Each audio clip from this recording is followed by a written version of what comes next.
सत्याची येडूसरी ग नाव घेता येते तरतरी ग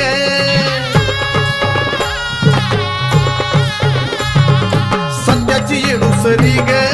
नाव घेता येते तरतरी ग मनात ठेवली जी इच्छा गवानक करते कुणी ग